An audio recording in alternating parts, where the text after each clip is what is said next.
الحمد للہ وحدہ والصلاة والسلام علی من لا نبی بعدہ۔ عزیز بھائیو، امام بخاری رحمہ اللہ تعالی کتاب الایمان کا ابتدا کر رہے ہیں۔ فرماتے ہیں باب الایمان وقول النبی صلی اللہ علیہ وسلم بنی الاسلام علی خمس وهو قول وفعل ویزید وینقص۔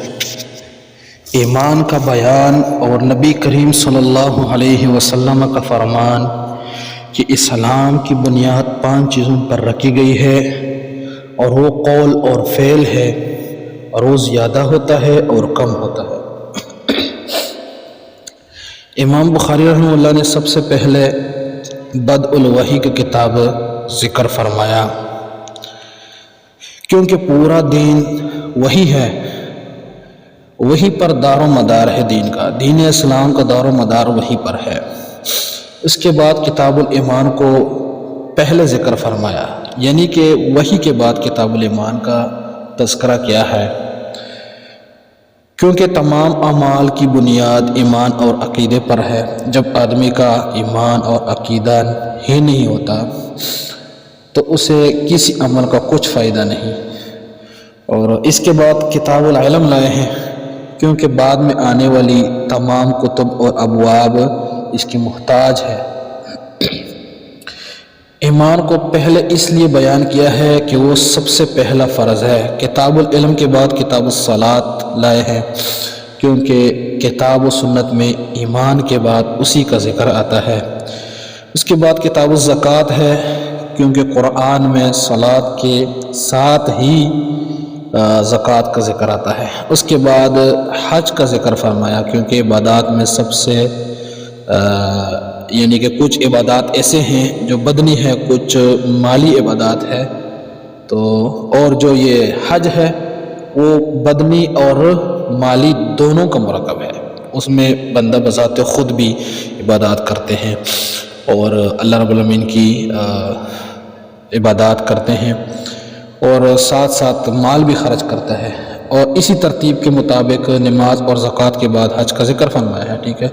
اس کے بعد ارکان خمسہ میں سے جو سب سے آخری ذکر کیا ہے وہ صوم ہے، یعنی جو روزہ ہے اس کا ذکر کیا ہے۔ کتاب الایمان کا پہلا باب اسلام کی بنیادی چیزیں 5 ہے، ٹھیک ہے، یہ بیان کیا ہے۔ اس لیے لائے ہے اس کو کہ امام بخاری رحمہ اللہ کے نزدیک ایمان اور اسلام ایک ہی حقیقت کے 2 نام ہیں۔ وہ وفد عبد القیس کی حدیث میں ہے کہ آپ صلی اللہ علیہ وسلم نے انہیں اللہ وحدہ پر ایمان کا حکم دیا اور فرمایا، جانتے ہو اللہ وحدہ پر ایمان کیا ہے؟ انہوں نے کہا اللہ اور اس کے رسول زیادہ بہتر جانتے ہیں۔ آپ صلی اللہ علیہ وسلم نے فرمایا کہ لا الہ الا اللہ محمد رسول اللہ کی شہادت، نماز قائم کرنا، زکوٰۃ دینا، رمضان کے روزے رکھنا، اور یہ کہ تم غنیمت میں سے خمس ادا کرو، ٹھیک ہے۔ اس کے بعد فرمایا امام بخاری رحمہ اللہ نے کہ وَهُوَ قَوْلٌ وَفِعْلٌ، یہ قول اور فعل ہے، ٹھیک ہے، اور زیادہ ہوتا ہے اور کم ہوتا ہے، ٹھیک ہے۔ صحیح بخاری کے ایک نسخے میں یہ بھی ہے کہ قول و عمل، ٹھیک ہے، فعل کی جگہ عمل کے الفاظ آئے ہیں۔ علماء سلف عموماً یہی الفاظ استعمال کرتے ہیں۔ یہاں ایک سوال ہے کہ امام بخاری رحمہ اللہ نے صرف قول اور فعل کو ایمان قرار دیا ہے، عقیدے کا ذکر نہیں کیا۔ اس کا جواب یہ ہے کہ قول و فعل میں عقیدہ بھی شامل ہے، کیونکہ قول زبان کا ہوتا ہے اور دل کا بھی، ٹھیک ہے، اور اسی طرح فعل زبان اور اعضاء کا ہوتا ہے اور دل کا بھی فعل ہوتا ہے۔ دل سے متعلق 2 چیزیں ہیں، ایک عقیدہ اور دوسرے اعمال، مثلا حیا، خوف، رجا یعنی امید رکھنا، نیت کرنا، ٹھیک ہے۔ چنانچہ ایمان 4 چیزوں سے مرکب ہے، دل کا عقیدہ، دل کا عمل، زبان کا قول، زبان و اعضاء کا عمل۔ اہل سنت والجماعت کا یہی عقیدہ ہے، یہی مذہب ہے۔ ان 4 میں سے پہلی چیز عقیدہ ہے۔ اس کی ایمان ہونے کی دلیل نبی صلی اللہ علیہ وسلم کا فرمان ہے، الایمان ان تؤمن باللہ وملائکتہ وکتبہ ورسلہ والیوم الآخر والقدر خیرہ وشرہ۔ اچھا، ایمان یہ ہے کہ تو اللہ پر، اس کے فرشتوں پر، اس کی کتابوں پر، اس کے رسولوں پر، یوم آخرت پر، تقدیر کے اچھے اور برے ہونے پر ایمان رکھے بندہ، یہ عقیدہ ہے اور یہ دل کا قول ہے، اسے دل کا فعل بھی کہہ سکتے ہیں۔ دوسری چیز کا دل کا عمل ہے، دوسرا چیز، اور اس کے ایمان ہونے کی دلیل رسول اللہ صلی اللہ علیہ وسلم کا فرمان ہے الحیاء من الایمان، حیا ایمان میں سے ہے۔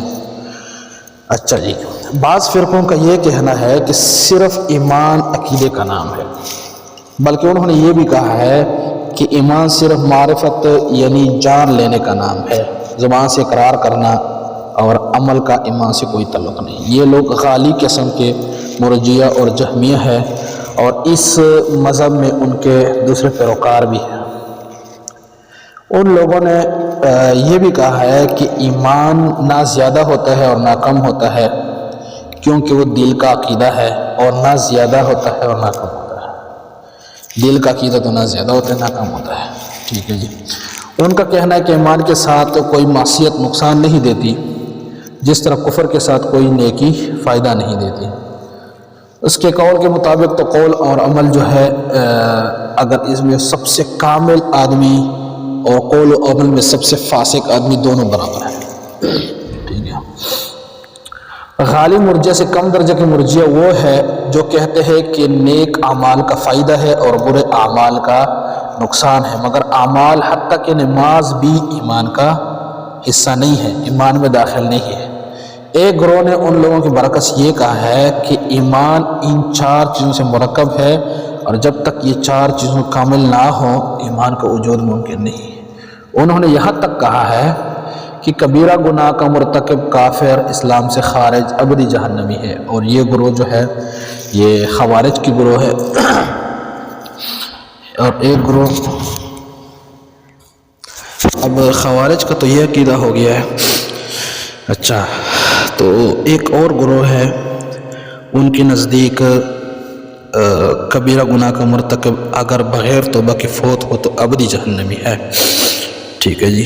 اور وہ ہے معتزلہ کا گروہ، مگر اہل سنت والجماعہ کا یہ کہنا ہے کہ ایمان ان چاروں چیزوں پر مشتمل ہے، دل کا عقیدہ، دل کا عمل، زبان کا قول اور اعضاء کا عمل، کیونکہ ان میں سے بعض ایمان کے لیے رکن اور شرط ہے، اگر وہ نہ ہو تو ایمان نہیں ہوتا، اور بعض اس لیے نہیں بلکہ ان کا نہ ہونے سے ایمان مومن کامل نہیں رہتا، ناقص الایمان مومن ہوتا ہے، کافر نہیں ہوتا۔